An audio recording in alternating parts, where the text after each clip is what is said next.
Alright, and welcome back here. We are now on the bridge. Let's see. You get some points for looking out the window. Only in Mass Effect can you get points for looking out the window. Anyway, we're here with Joker. Joker's the pilot, in case you've never played this before. Let's have a quick talk with Joker, see what he's got to say. And it really helps to go around and talk to the people on the ship. You get all sorts of points and whatnot for doing that. So it may seem like, all right, we're wasting time, but yes. Commander, something you need? How's the Normandy performing? Is she everything they said she'd be? She's the best ship in the fleet, if you've got a pilot who knows how to handle her. Balance isn't what you'd expect. Takes a while to get used to that oversized drive core we got stuffed in the back, and her power can sneak up on you if you're not careful. The Normandy's probably too much ship for your average Alliance pilot, Commander. Lucky for you, I'm anything but average. I like to know my crew. Mind if I ask you a few questions? I can see where this is going. You did a background check on me, didn't you? Well, I'll tell you the same thing I told the captain. You want me as your pilot. I'm not good. I'm not even great. I'm the best damn helmsman in the Alliance fleet. Top of my class in flight school, I earned that. All those commendations in my file, I earned every single one. Those weren't given to me as charity for my disease. I'm sorry, Joker. I didn't even know you were sick. You mean you didn't know? Oh, crap. Okay, I've got Vrolich syndrome, brittle bone disease. The bones in my legs never develop properly. They're basically hollow, too much force and they'll shatter. Even with crutches and my leg braces, it's hard to get around. One wrong step and crack! It's very dramatic. But I've learned to manage my condition, Commander. Put the Normandy in my hands and I'll make her dance for you. Just don't ask me to get up and dance unless, you like the sound of snapping shin bones. Why does everyone call you Joker? It's a lot shorter than saying Alliance Flight Lieutenant Jeff Moreau. Plus, I love to make little children laugh. You're dodging the question. Look, I didn't pick the name. One of the instructors in flight school used to bug me about never smiling. She started calling me Joker, and it stuck. Why didn't you ever smile? Hey, I worked my ass off in flight school, Commander. The world's not gonna hand you anything if you go around grinning like an idiot. By the end of the year, I was the best pilot in the academy. Even better than the instructors, and everybody knew it. They'd all got their asses kicked by the sickly kid with the creaky little legs. One guess who was smiling at graduation? I need to know more about this Vrolich syndrome if I'm putting my ship in your hands. Yeah, of course you do. It's an extremely rare condition. Nobody knows exactly what causes it. Genetic, maybe. It's treatable, but there's no cure. They classify my case as moderate to severe.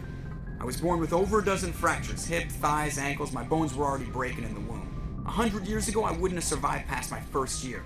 Lucky for me, modern medical science has turned me into a productive member of society. I'm not trying to make you uncomfortable. Let's talk about something else. Whatever you want, Commander. How'd you end up joining the Alliance? Look, if you're looking for an inspirational tale of the crippled kid overcoming impossible odds, you're gonna be disappointed. My mother was a civilian contractor working for the Alliance. I basically grew up on the Arcturus station back when they were building up the fleets. Spend all that time around Alliance ships, there's a good chance you'll end up going to the Academy. And that's all we're going to get out of Joker right now. Thanks, Joker. I have to go. Alright, see you. Alright, see you, whatever. 42 points. Thanks for the conversation. We're leveling up here. Anybody here? Anybody here besides him, Presley? If anyone has to take over for Captain Anderson, I'm glad it's you. I'm not sure about having non-humans on our ship, though.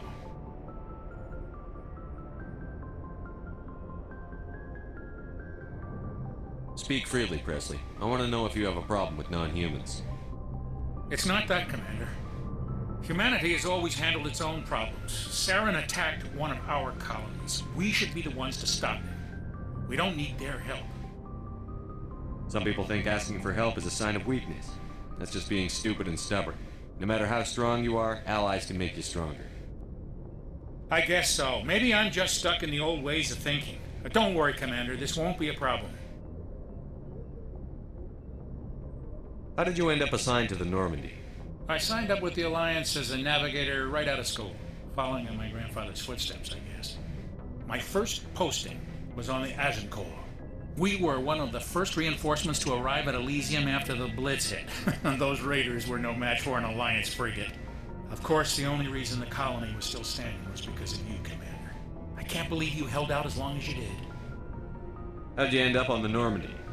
I got my officer's commission after Elysium. Must have made an impression on the right people. Captain asked for me when he was picking his crew. Carry on, Presley. Yes, sir. All right, 21 points. And here's where we will command the ship, but not right this minute. Let's go... Where are we going here? We have to take... Wait a minute. Ah, yeah. Alright, I don't think anything's going on here right now. This is where we'll have our briefings after the missions, I'm sure. Let's go this direction.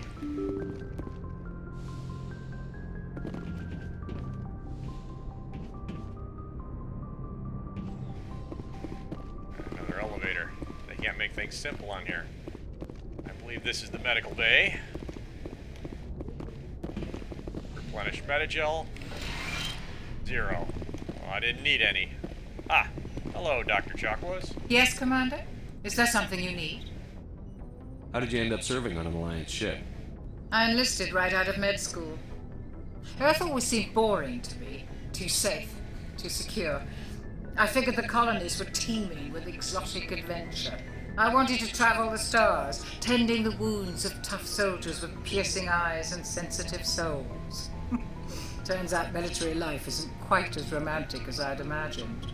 But humanity needs the Alliance if we want to keep expanding through the Traverse, and the Alliance always needs good doctors. So I stayed on to do my part. Ever think you made the wrong choice? Sometimes I think about opening a private practice back on Earth, or maybe taking a position at one of the new med centers out in the colonies. But there's something special about working on soldiers. If I left the Alliance now, I'd feel like I was abandoning them. How well do you know the Lieutenant? I'd never worked with him before this mission, but he has an impressive service record, over a dozen special commendations. Tends to keep to himself, though. Maybe because of the headaches. It's not easy being an L2. What does that have to do with it? Well, most biotics now use the L3 implants. Lieutenant Alenko was wired with the old L2 configuration. Sometimes there are complications. He needs an upgrade. What kind of complications? Severe mental disabilities, insanity, crippling physical pain. There's a long list of horrific side effects. Caden's lucky. He just gets migraines. Oh, that's lucky. I should go. Goodbye, Commander. Anything back here?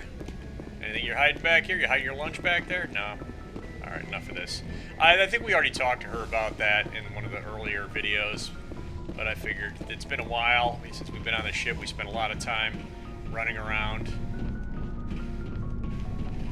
on the Citadel, and now let's see what Caden has to say, if he has anything to say that's new.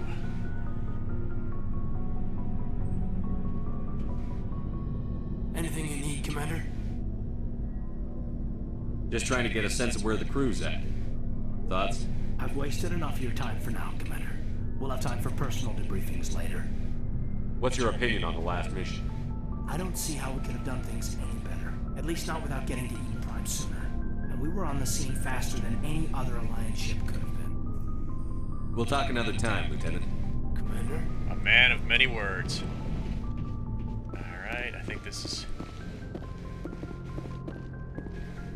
Alright, home sweet home for the mission here. Okay. 21 experience points for staring at a computer.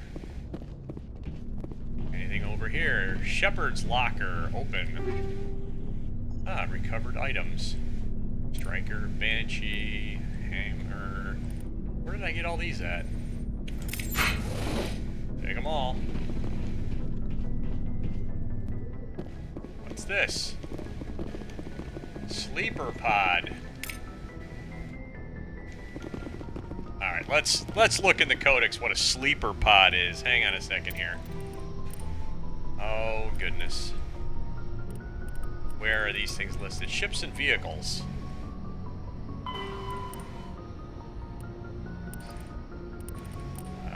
Maybe not there. Under technology.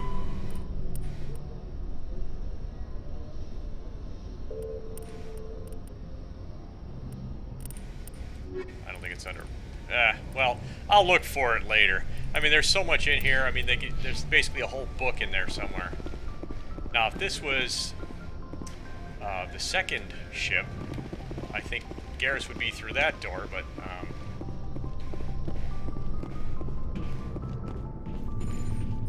now we're on a search to find more crew members here. Where could they be? They've got to be on the lower decks now.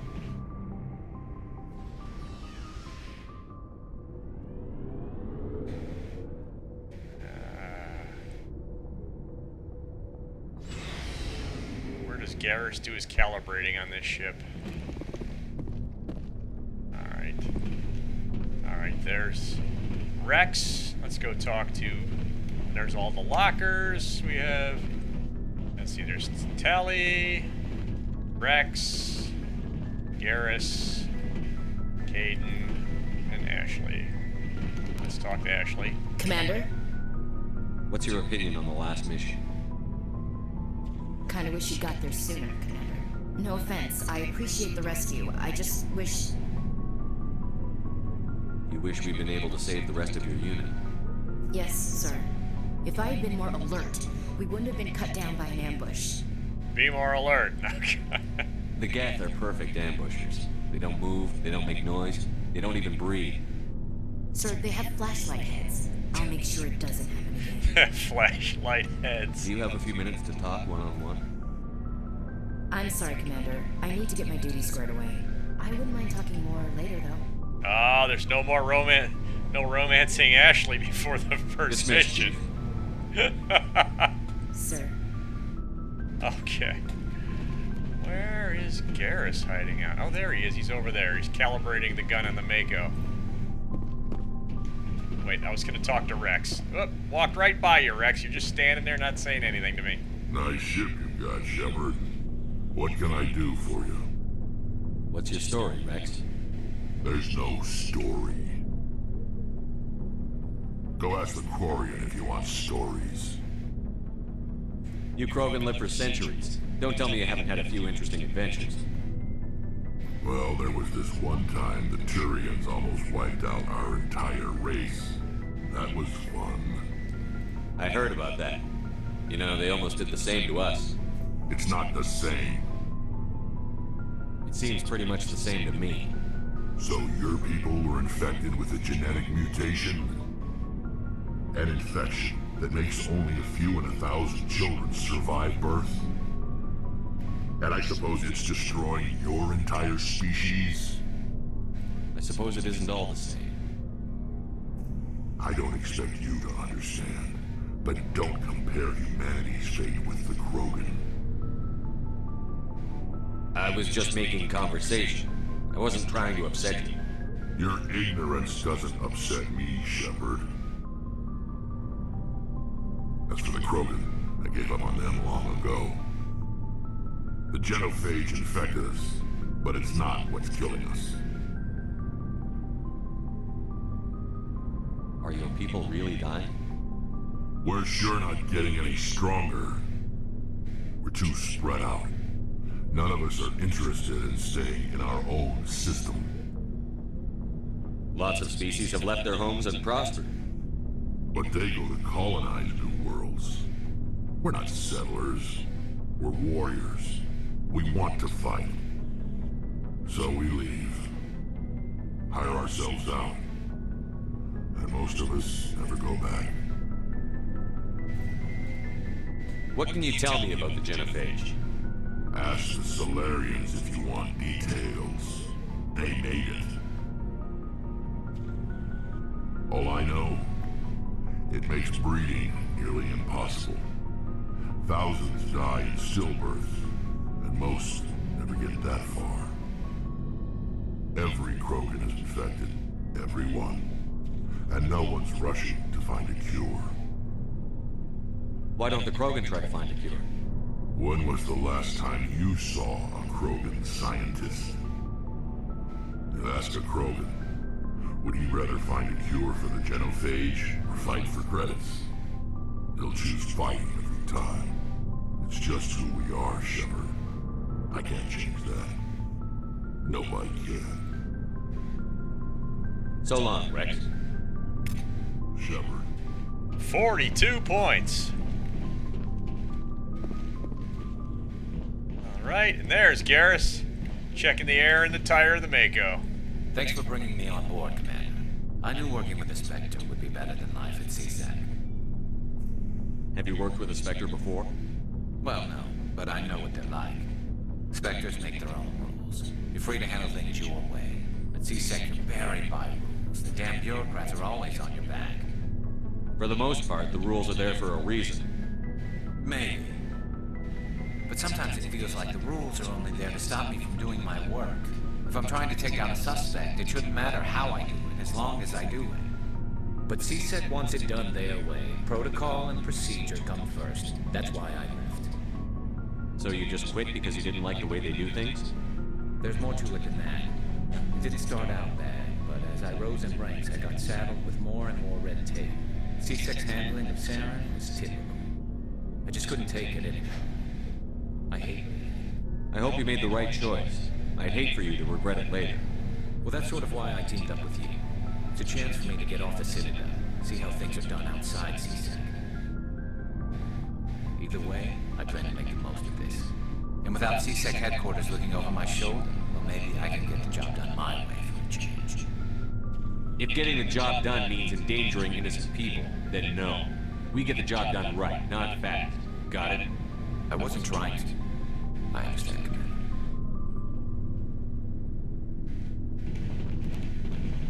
Didn't get any points for talking to Garrus. I think we pissed him off. Alright, requisition Looking officer. for supplies? Let's see what Let's you see got. what you've got. You bet, Commander. Alright, we bought some licenses, and let's see. Generally, things cost more on the Normandy, even though you have a license. At least that's how they work. Remember how they work. Heavy armor human. It's amazing. We have a requisitions officer here, and we still have to pay for weapons. Alright, heavy armor for the human. Medium armor for the Turian. Shotgun, heavy armor human.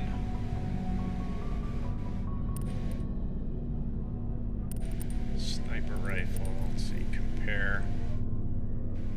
And I can't compare this with anyone else here, can I? So if I wanted to compare it with, say, what Ashley is currently has on, I guess not. I just kind of have to buy it and hope for the best.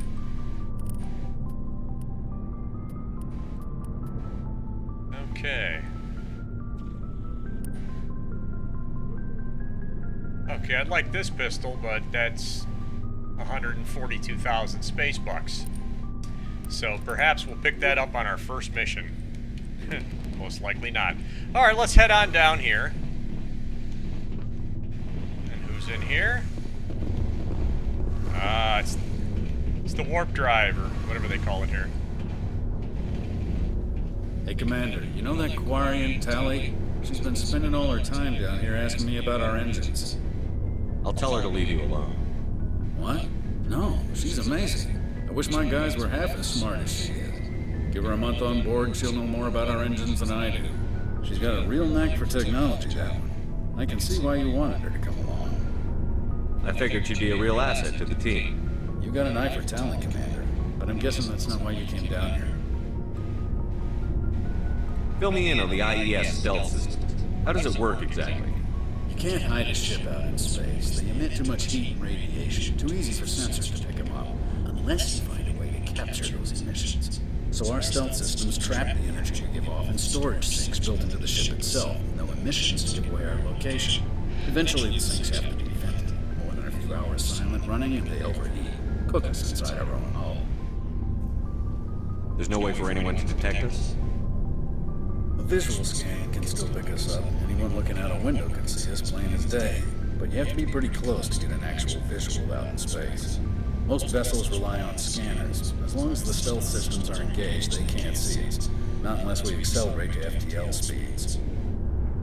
Why doesn't it work with faster than light travel? Cranking up the FTL blue shifts our emissions, pushes them into frequencies too high to capture in the sinks. As soon as we make the jump, it's like setting off a flare. Sensors can pick up our location whenever we enter or exit FTL flight, but for short-range missions, our stealth systems are amazing, and we've got the only one. Haha! Where else have you served, Adams? You name a class of Alliance ship, I probably served on it. Everything from dreadnoughts and carriers right down to frigates like the Normandy. My last assignment was on the Tokyo, only a cruiser, but she was a good ship. Couldn't hold a candle to the Normandy, though. I want to know more about the Normandy. She's the best ship I've ever served on. Probably the fastest vessel ever designed. She's the only one using the new Tantalus drive core. The Tarantula drive core? What's that? What's so special about the Tantalus drive core? Proportionally, it's about twice the size as any other vessel. Not only are we faster, we can run at FTL speeds longer before we have to discharge the core. And get more dilithium crystals. Alright. Carry on, Adams. Aye, aye, Commander. Alright, let's talk to the Quarian. Now, I gave her a better uniform than that, but I guess she doesn't wear that on the ship. Your ship's amazing, Shepard. I've never seen a drive core like this before.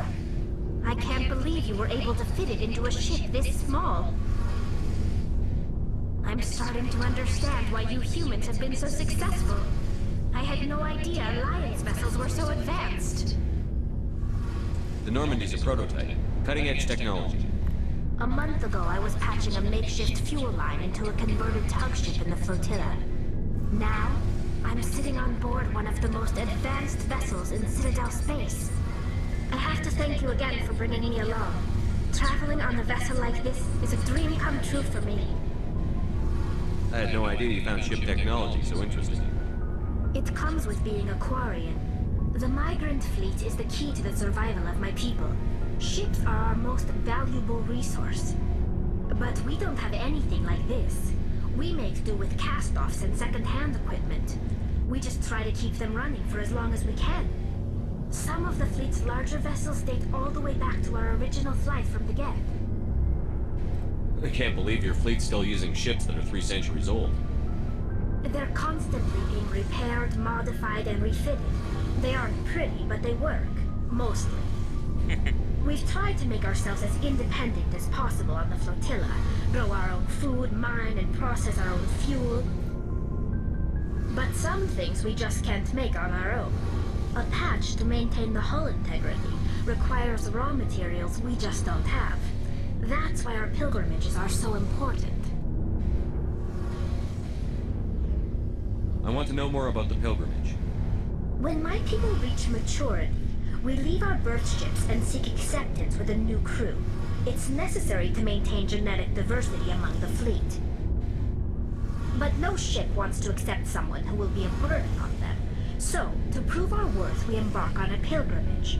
We set out alone, leaving the flotilla and our families behind us. We only return once we have found something of value we can bring back to the fleet. This is presented as a gift to the captain of the respective ship we wish to join. If the gift is accepted, we are welcomed into the crew. Can a captain choose to reject the gift? That doesn't happen often. Most captains are eager to increase the size of their crew. It increases their own standing in our society. Even when a gift is not particularly valuable, the captain usually accepts it out of a sense of tradition. However, there is a stigma to presenting a substandard gift. It's not the best way to make a good impression on a new community. Most pilgrims don't return until they find something worthwhile. I can't believe they just send you off alone. It's not like they just cast us out. Before we leave, we are given lessons in how to survive outside the flotilla, and given gifts to help us on our journey. We also receive implants to fight off sickness and disease. Generations of living in an isolated and highly controlled environment have left our immune systems weaker than most. By the time we leave the fleet, we are well equipped for the pilgrimage. This is a rite of passage for all Quarians. If it were dangerous, our numbers would suffer. Virtually every pilgrimage ends with a triumphant return and the ritual presentation of the gift to one of the fleet's captains. I want to talk about something else. Like what? I want to know more about the Geth. I doubt I can tell you anything you don't already know. It's been almost 3 centuries since they drove my people into exile. All I know is the story of their origins, what they were when we created them, and how they turned on us. Interesting. The Geth were originally created to serve as an automated manual labor force. Initially, their intelligence was as limited as any VI. Over time, we made small modifications to their programming to allow them to perform more varied and complex tasks, bringing them closer and closer to true AI status. How come the Council didn't step in and stop you? This wasn't true AI research. We may have been skirting the bounds of the law, but we never did anything that was actually illegal. The changes were so insignificant, so gradual, that we were able to control them. Or so we thought. But one thing we underestimated was the power of the neural network. A million Geth thinking simultaneously created an inherently unstable matrix. So, the Geth share brain power? Many of the Geth's logic systems were designed to work in concert with other nearby Geth. Basically, the more of them you have in the group, the smarter they are. So there's some sort of group consciousness? No, nothing like that. They cannot share sensory data or information. Their programming cannot handle that much simultaneous input. Each Geth maintains an individual awareness and identity. The neural network only operates on a process-based level. It's basically the synthetic equivalent of a subconscious. But when they're in close proximity, they can coordinate low-level functional processes, freeing up more capacity for original or independent thought. All that went over Shepard's head. I don't get it. That doesn't make any sense. I'm probably oversimplifying. The Geth are incredibly advanced and complex creations. All you need to know is that they get smarter when they gather in large numbers. As we built more and more Geth, their effective intelligence became more sophisticated, more abstract. One day, a Geth began to ask its Quarian overseer questions about the nature of its existence. Am I alive? Why am I here? What is my purpose? As you can imagine, this caused a near panic among my people. I don't see what's so bad about those questions.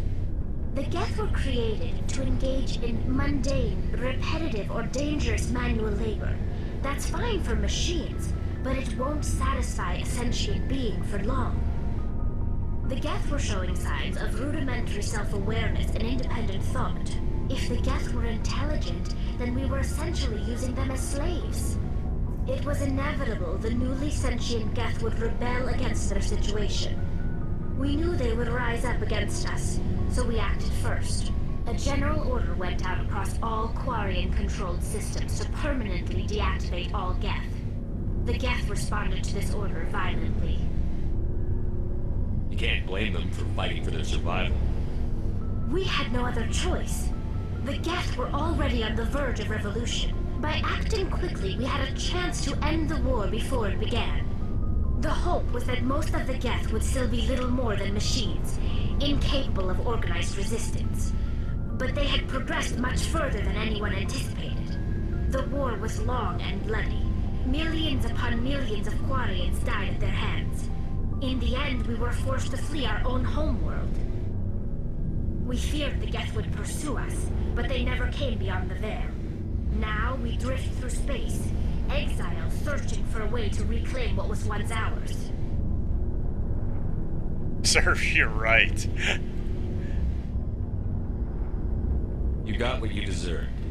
We made a mistake when we created the Geth in the first place, but we did not make a mistake when we went to war against them. If we had not acted, they would have wiped us out. They're a synthetic life form. They have no use for organics. None. Why do you think they cut themselves off from the rest of the galaxy? Why do you think they killed every organic being who's ever tried to contact them? They didn't kill Saren. What does that tell you? The Geth are not innocent victims in all this. They're the enemy. They want to destroy us. Not just the Quarians. All organic life. That's why they've joined up with Saren. And that's why we have to stop him. Alright. I should go. See you later. Ooh, 63 points for having an animated conversation with Tali. Alright, what do we got here?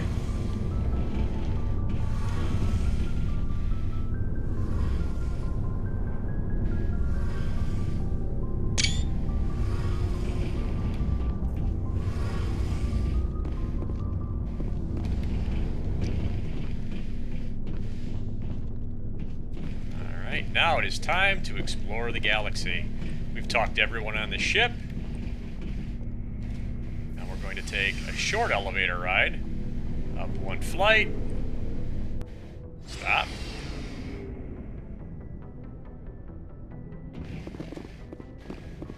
Wait, which one? Where am I going? Up one more flight.